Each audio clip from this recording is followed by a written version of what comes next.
So, as the great Kid Cudi said, the places I've been and the people I've met make me the man I so proudly am. There are many stories in my life which I believe truly define the person who I am, who Mustafa Farouk is. One of these stories took place last year during my senior year, 2017. Now, on this day, it was a very rare occasion in which I actually had a girlfriend and I wasn't single. So it was Valentine's Day, and for the first time in my life, I actually had someone to go and see. Now, the crazy part is I did dual enrollment in high school, and my girlfriend wanted me to come see her on Valentine's Day. However, I had school during the time she wanted me to come see her. So I had a very big choice to make. Whether I wanted to skip school and spend Valentine's Day with another human being for the first time in my life, or actually go to school and continue learning calculus, something I've been very bad at keeping up with during my senior year. So I made the tough decision after being convinced for a very, very long time to get in my car and ride all the way from McDonough, Georgia to Suwanee, Georgia, about a 55 to hour minute ride, to 55 to 60 minute ride. Now I made this drive and I began to make this drive and I was very happy that I was finally going to be able to see someone on Valentine's Day. You know, spend my time with someone, be happy, not be alone for once. And I was starting on my journey. I was about 5 minutes in and I was going to take the highway. So a large portion of my journey was going to be on the highway, I-85 to be exact. And so I was about to turn on the highway. And now imagine me about to take a right turn. Very excited that he's finally going to be able to see his girlfriend. I decided not to look to the left when I was about to take my right turn. Now, when I decided not to look to the left, I only looked to the right and I did not look ahead of me. So I ended up hearing a very loud boom noise. I looked up and it turned out I accidentally hit someone's car. And so me, being 16 years old during my senior year without a license, driving illegally to go see his girlfriend, was freaking out on the inside. However, I knew I had to get out of my car and handle the situation in some way or form. And so I got out of my car, parked on the side of the street, got out of my car, and walked up to the man. The first thing I told this man is I do not have a license. Please do not call the cops on me. This white, bald dude looks like he's about in his 30s or 40s, assures me that he's not going to call the cops. So he seems like a pretty nice guy. Seems like he's not really trying to make the worst out of the situation and just get on with his day. You know, handle the expenses, handle the fees and the problems that I caused him by hitting his car.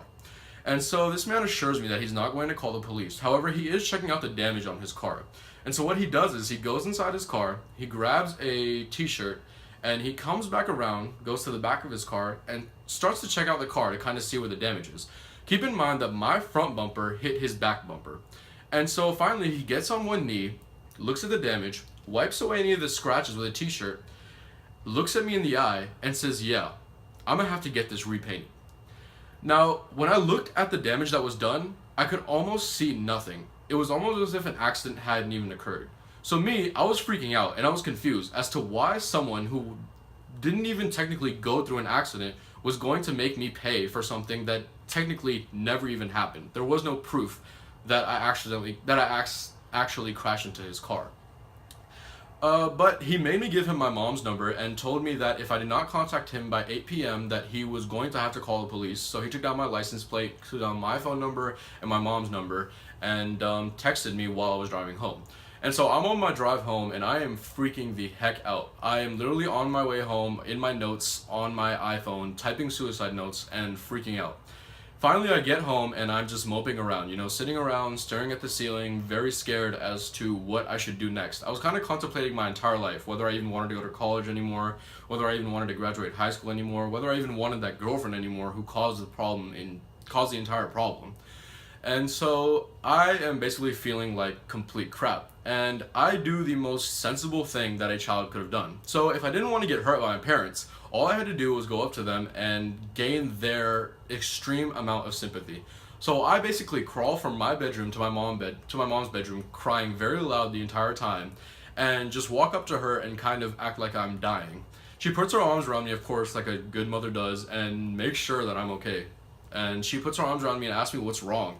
And I told her the entire story. I told her I crashed into someone's car, that he wanted my mom to call him by 8 p.m. or he was going to call the cops. I swear I was really afraid. I thought I was going to jail. And so my mom calmed me down. She showed me sympathy. She gave me a hug and she told me it was going to be okay. Like, I made a mistake, but mistakes happen. Mistakes are the reason that we were allowed to learn. And so my mom calmed me down and finally I